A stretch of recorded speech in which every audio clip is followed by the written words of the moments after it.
So it's cool that Bike Winnipeg has had a relationship with City Hall for a long time, and because Janice Lukes was on the board of was chair or probably executive director of Winnipeg Trails for a long time. Like, she understands active transportation, so we already have a listening ear there. The mayor rides a bike to work, so that's another listening ear. Now we just need more councillors to get on board. So far, we've been able to keep a really great relationship with City Hall because of these connections that we have, and because our executive director, Mark Coho, really is a stand-up person, and he has a lot of knowledge about active transportation and infrastructure, so it's been really, really helpful. So I'm hoping that my relationship can continue that kind of thing. I mean, there's a lot of really strong advocates in the bike community, I think. I mean, I'm sure you know them all, and that there's such a big network of advocates, coast to coast. I know you were in Edmonton recently for a bike conference. That there is a movement behind this towards active transportation and towards better city planning, safer roads. So if you want to maybe talk a little bit about what that bike culture is here in Manitoba and sort of how that works. It is new to me as well. I've only been part of the bike community probably for about a year and a half since I started riding my bike in winter. It's a whole other thing when you start riding your bike in winter, because when you do that, you realize that those paths that you were taking in the summer and the nicer days are no longer available because they are longer, so you can't be outside for as long in the cold, right? Yeah. And also they don't get cleared as fast, so now you're having to find alternate routes, right? So because of winter cycling is that I became an advocate, because I went, I'm paying property taxes, yet I'm not getting the attention from the city that I deserve, right? Because people who drive get the priority. Yeah. So that's how I became involved in the cycling community. That's how I found a ton of friends, and we've become really connected, and it set me on the path of advocacy. And I find that everyone that I have met and encountered is an advocate in some way. There's some more, I'm going to say, spicy than others, and some consider me to be a little bit on the spicy side, but No, I think I'm not as radical, I think, as some, because I know that I need to also understand that it's a process. It takes time. Right? But I think that our time is running out. As we know, our time is really running out. Our safety seems to be an optional budget line item. And I'm kind of getting tired of that. Perfect example is today a cyclist was hit and killed, and the driver fled the scene. And it was one of the routes that we have a little sign with a bike on it saying bike route. And this person was in such a hurry, they hit the cyclist and they kept going. So you tell me, right? What is the rush? What is it that's so important to get to that is worth somebody's life? Somebody's father, somebody's grandfather, right? The 5 seconds that it saved someone, was it worth their life? You see it happen all the time. Like I've driven a bike around a lot of Winnipeg, and I've driven a truck around Winnipeg, and Winnipeg does not have a good reputation as a city of drivers. I mean, I'll drive in other cities and get cut off by people in Manitoba plates, and it doesn't matter which province. They find you everywhere. It seems to be a part of the problem is that for whatever reasons, we're not producing a very good class of driver, like that, people are not aware, or don't have a habit of looking out for that kind of stuff. I disagree. I think we're making our roads too easy to speed, and people are getting in the habit of getting where they want as fast as they want. The roads are wide. We don't have a lot of greenways, as we call them, which is reduced speed streets. And yes, 8 were announced this summer, but 8 is not enough, clearly, as we're seeing, right? So one of the biggest complaints is how expensive bike infrastructure is. Though we know that highways are way more expensive and widening a street that shall not be named will cost a lot more money than putting in bike lanes. But one thing that is not expensive is putting 30-kilometer signs on streets, or making all side streets 30 kilometers by default. That is very cheap. And guess what? Take a drive around Winnipeg and see how many side streets that are 50 kilometers have signs on the lawns saying, please slow down, children playing. People will even make their own. You can get those for free at CAA, but people make their own because they're tired of people using their streets as a shortcut. One example is I was on one of those streets, very short, it's only 2 blocks. I was waiting to cross at a light, and a driver behind me grazed my elbow because there was no sign on it saying no right turn on red.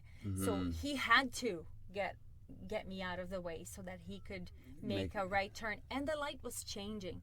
So this goes to show you that people are used to being in a hurry, and they're used to having their way.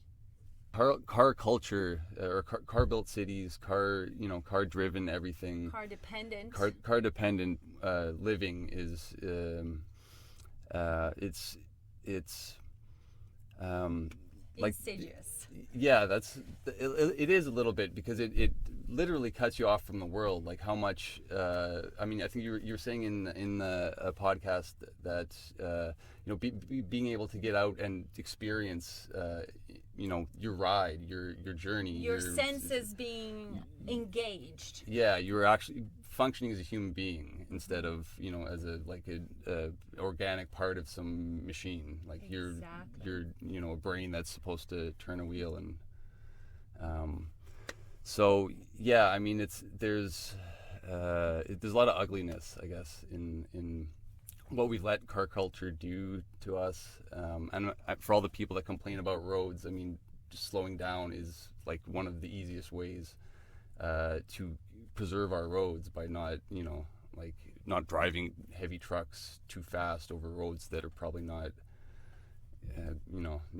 maybe not that durable for that kind of. Well, and that's the other thing. People complain about money all the time. We have all these potholes. We have potholes. Fix our potholes.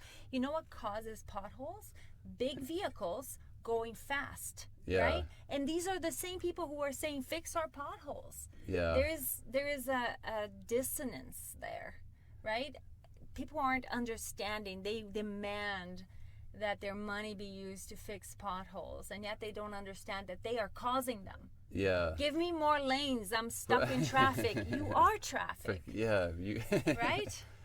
And then you get mad when the bikers go past you, because I have one spot on my commute that is my absolute favorite spot, and it's right on Westminster, going west, right before you get to Sherbrooke. There's usually a lineup of bikes there, and there's usually about 12 bikes, and we take up the same space as 2 cars, and the cars are lined up for 2 blocks behind me, right? So the other day I said to my partner, hey, can I get a ride to this place from work? It's only 10 minutes away. He says, oh, I don't know if I'll be able to make it to my appointment in time. I need to be somewhere about half an hour after that. I said, it only takes 10 minutes to get there. He says, by bike. It takes 10 minutes by bike. You know, all those cars you drive by? Well, you'll be stuck in one of them. And it was the best because I realized, by bike, you're always guaranteed to get somewhere at in the same amount of time, barring any, collisions. And it's more reliable in that way, right? You can plan a little better, and I find a little bit when I'm going on my bike, it forces me to plan a little better. Like try to line up my routes a little bit. Well, right. So you're planning a little better, and you know it's going to take longer, right? Yeah. Because a bike generally does take longer, even though sometimes it's not. It doesn't take long, right? But in a car, you're thinking, it's a car, I'll get there in 5 minutes. And then you don't. Yeah. And that's when the problems happen because you're like, I should have been there 5 minutes ago. Yeah. They're waiting for me. Yeah. Stressed out. I hate being stuck in traffic. I don't realize I am traffic. I'm sick of being in this box. I can't wait to get out of this box. And that anger happens, and a cyclist passes you, and you're angry, and you want to take it out on them. And you forget that you're driving a weapon, and you could actually kill someone. Yeah. Sorry. And that's okay. Like really passionate here. Spicy. Yeah. Jonathan says it's good, so that's okay. We're on the right track. Yeah, so speaking of spice, and you kind of brought up some radical action and road rage and anger, and so that brings to mind critical mass. And I've been on a few rides where, for those who don't know what critical mass is, it's a big leaderless group ride. We've gone. It happens in a lot of places, but we've gone through the city, and essentially we become the biggest part of traffic. For the length of time that we're all as a group. It's everyone drives bikes by the group standards, and there's safety in place and all that kind of stuff. But we've had drivers that have thrown open beer cans at some of the riders. We've had people open doors on people biking by. We've had police officers but pull us over with their sirens and then proceed to block traffic. So yeah, I get. Are we coming to a confrontation? Do we need to, like, is there more kinds of radical bike actions that we need or that the community needs to direct? We often talk about the promised land, Amsterdam, as a place that we look up to, right? We think, oh, look, why can't it be like that? Look at them. People don't even have to wear helmets because, the infrastructure is so safe. But in the 70s, the mothers took to the streets and protested car traffic, saying, stop murdering our children. That's what happened. Mothers with their children. It wasn't about bikes. It was about safety, pedestrian safety. They took to the streets and blocked traffic. And now Amsterdam is this place that everyone talks about. Why can't we be like that? Look how they did this corner. Look how they do this intersection. It becomes a model, right? And Amsterdam is having a campaign right now telling people they should take their bikes more often because they're not taking their bikes out enough. If you Google it right now, it's a hilarious commercial saying you need to ride your bike more. But yes, when do we stop waiting and collaborating and being polite? And when do we take to the streets and say, stop murdering our children? That's what I want to know, whether it be. So critical mass started in San Francisco, and it is a protest to say we also pay for roads. We deserve our place on the roads, right? In Winnipeg, it's been around for 12 years. It's been sort of revived for the past 2, and I feel like we need more people. We don't have enough people coming out to really make a statement, and so drivers take that out on us. They do get aggressive. I had a man get so angry at me as I was corking an intersection and protecting the cyclists as they were turning. And this man with his family, and it was Orange Shirt Day, so last day in September, or September 30th, and he had an orange shirt of Every Child Matters on it, and he was angry. He was honking his horn, and I yelled at him and I said, "Be careful. You're on camera and you could kill somebody." Because we all run cameras for our own safeties in these rides. And he startled himself and backed off, and it's almost like he didn't realize that he was using his car as a weapon. His anger was so much, thinking, who do you think you are? And yet he has his children in the back. He's wearing a shirt that says Every Child Matters, and yet his aggression took over him. Yeah. Right? It's not okay. Well, yeah. What is your wish? Right, like, if you could if you could sign something into law for the bike community. Well, if I could sign something into law, I'd sign something into law like today. I think that I have two major goals. I think as bicycle mayor. That's the term, the official term. Is one of them is to normalize using a bicycle for transportation.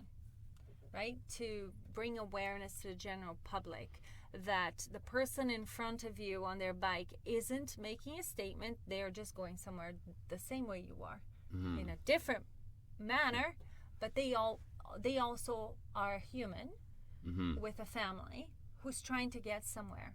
And whether it be by choice or by necessity, that's how they move around, right? So to normalize that, I don't know how I'm going to measure that, but it's definitely something I'm working on every social media platform, my YouTube channel, and just in everything that I do, is to normalize that for whoever wants to. I'm not saying that people should use a bicycle for transportation, but for those of us who do, it's okay. Yeah. Right? Yeah. So that's one of the goals. The other goal is to really help Bike Winnipeg to advocate for the completion of our bicycle network, right? For those parts that are disconnected. There's a lot of pieces everywhere. We need to connect them so that people can be safe. Well, that's no small task in a place like Winnipeg. Yeah. I mean, certainly, Winnipeg is not generally known for its, city planning and sort. But there is a time and place where things change, right? Right. And in Edmonton, when we went to Edmonton, it was for the Winter Cycling Congress.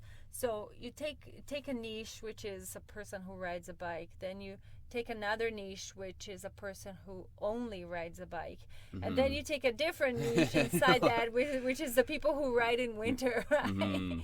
And you put them in a room, and there's a lot of passion, there's a lot of advocacy. Yeah. But there's also the understanding that things can change. In Edmonton, there's been a huge culture shift because slowly the city council started getting on board, and the whole city adopted this mentality of, we are a winter city. So how can we make that okay? It's okay to walk, it's okay to ride a bike, we need better transit, right? Yeah. For everyone, not just for people who can afford cars. So now if you move to Edmonton, you go, oh, there's bike lanes everywhere. That's great. The city's involved, investing a lot of money in bike lanes, right? Yeah. But if you went there 10 years ago and someone said to you, we're putting a bike lane here, you may say, well, that's going to narrow the road. How am I going to get somewhere, right? Or that's going to cost a lot of money. So there is a culture shift that can happen, but we need to start it, and it needs to start now because people are dying. Yeah. When I did an interview last week with a different podcast called Bike Talk in LA, I said, we need to do something before somebody dies. Right? That was a week ago, and somebody died to the day. Yeah. After, 1 week, right to the day. Did we do anything? It's not fast enough. Yeah. It's not fast enough. It's yesterday. right? We need it yesterday. Yeah, it's already too late. But I mean, do you think that this is maybe that moment where we start figuring it out, where we can take it seriously? I mean, is what is clearly a tragedy on a lot of levels, on a lot of failures of government, on a lot of failures, of city planners, not city planners in like, not city planners themselves. They know the right thing to do, but votes really build roads, right? We know this. If you have the people voting for you, you're gonna think, well, I want to get reelected, so I'm gonna widen this road, instead of, I need to keep my people safe, so I'm going to narrow this road, I'm going to reduce the speed, I'm going to invest in transit. So to answer your question, is this a catalyst? Is this the thing that's going to make the change? The answer is a long one, but the short of it is, there have been a lot of advocates in this city for many, many years, and the snowball has been building. We stand on the shoulders of people who have been working tirelessly, volunteering tirelessly.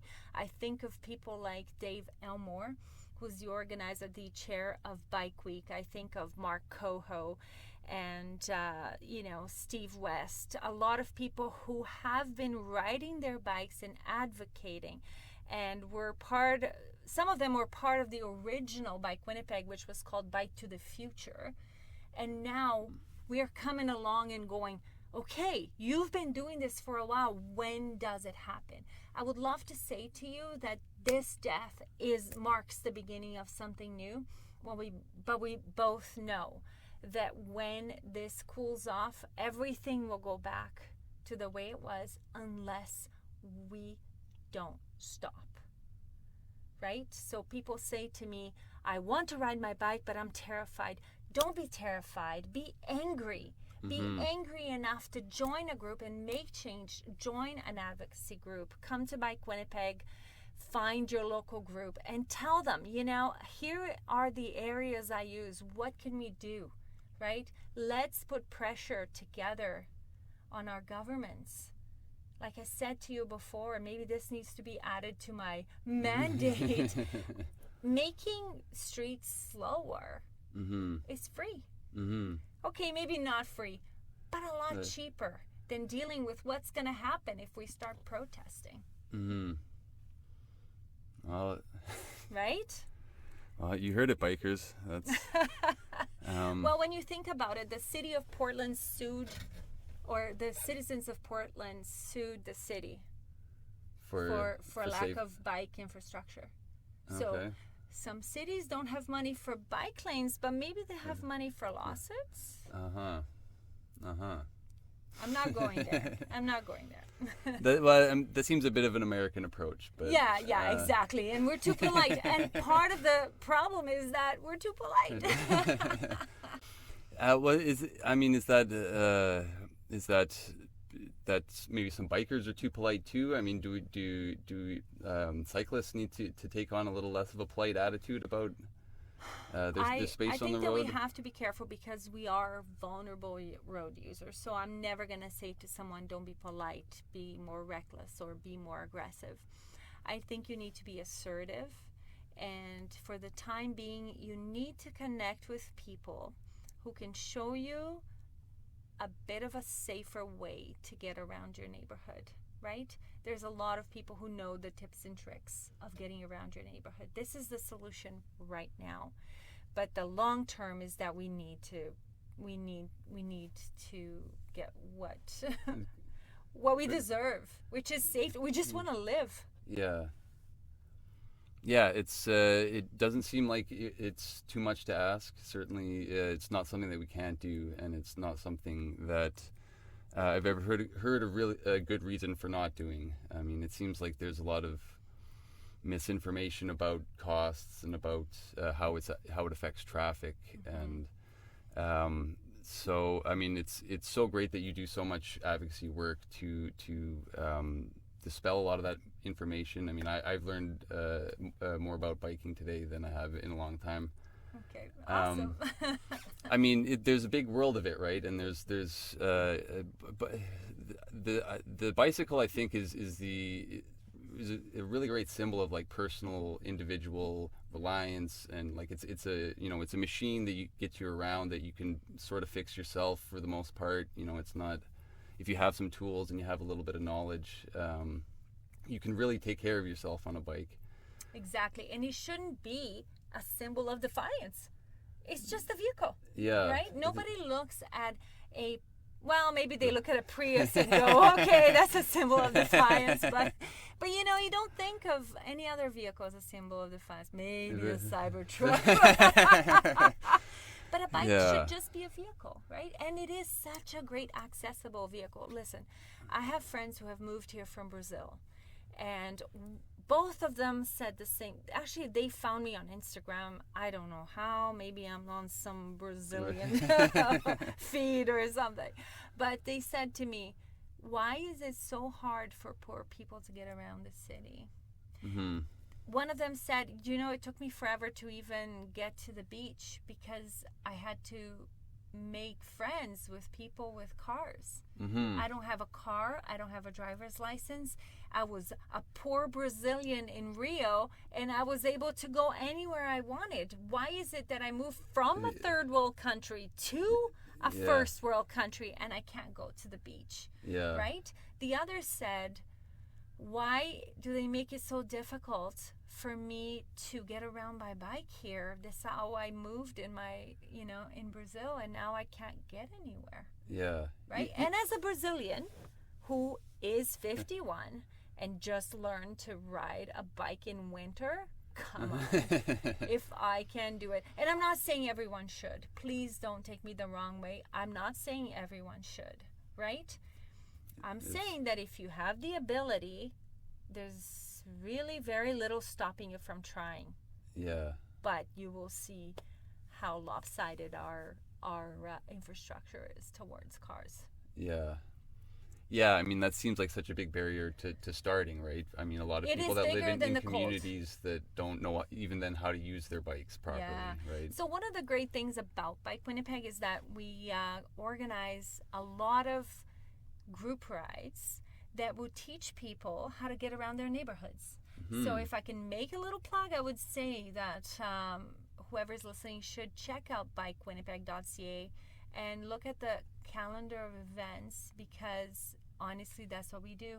We teach people how to get around their neighborhoods safely. Mm-hmm. And we also educate them on things that we're working on. We go on these rides and stop once in a while and say, hey, so we proposed this to be a neighborhood greenway because it would connect this bike lane to that other bike lane. And so it's really great.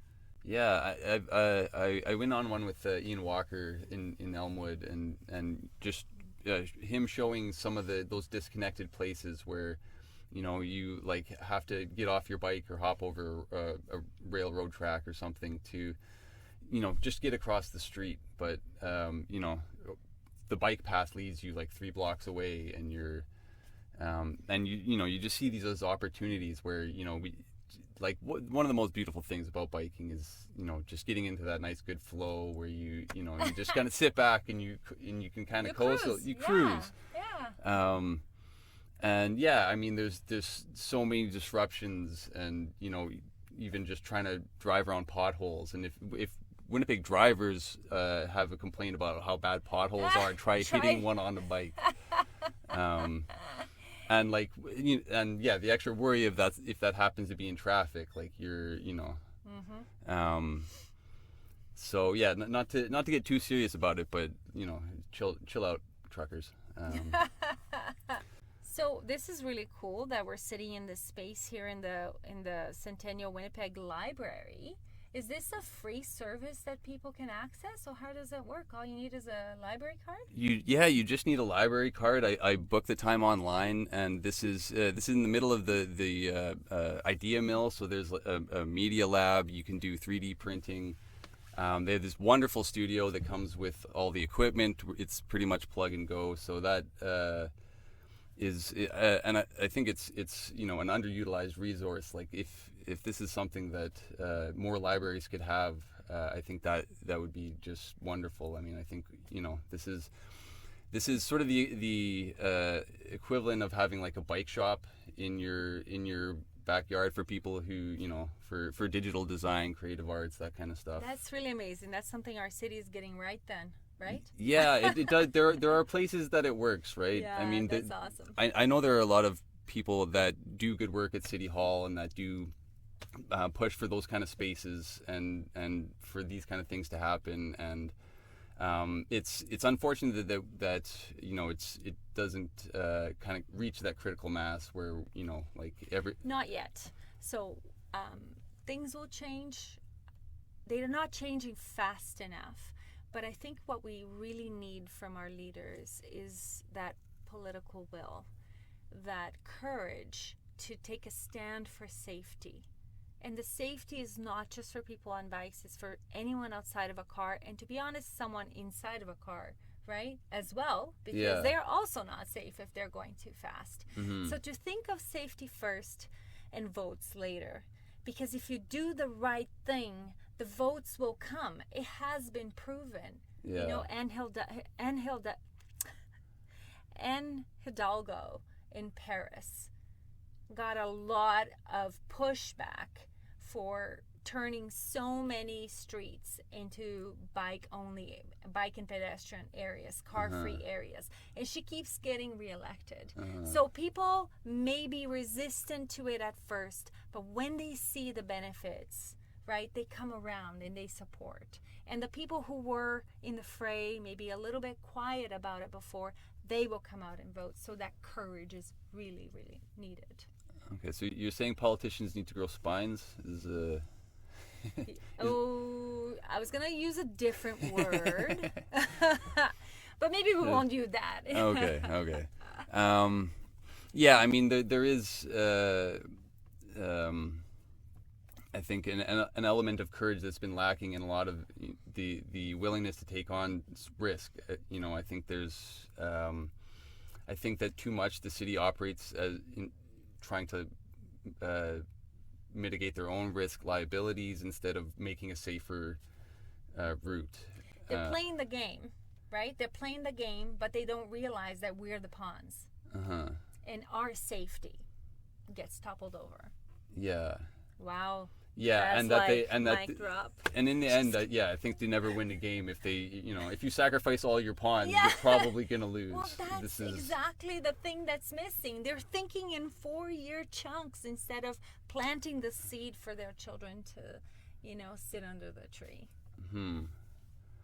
Well, you know, maybe we should put them, get some kind of bike race going, and maybe that should see who's ahead in the political leadership there. I have been asked if I'm gonna be running, and I said, "Does it scare you a little bit?" Well, sometimes that's almost good enough. Is you get the right amount of fear in someone with an office, and sometimes things happen. Yeah. Awesome. Yeah. Well, you become a part of every community that you bike through. Whereas when you drive a car, you're just passing through. Yeah. Also, when you ride a bike, your world gets a little bit smaller, but your community gets bigger, right? You know this. You stop at a light, you're like, hey, nice bike. Where do you guys go? You know? Yeah, for sure. Cool. All right. Great. Thanks for having me. Well, thanks, Thank Patty, you so much for in. everything. I really appreciate it. And and I'll keep you posted on what we decide to do with this.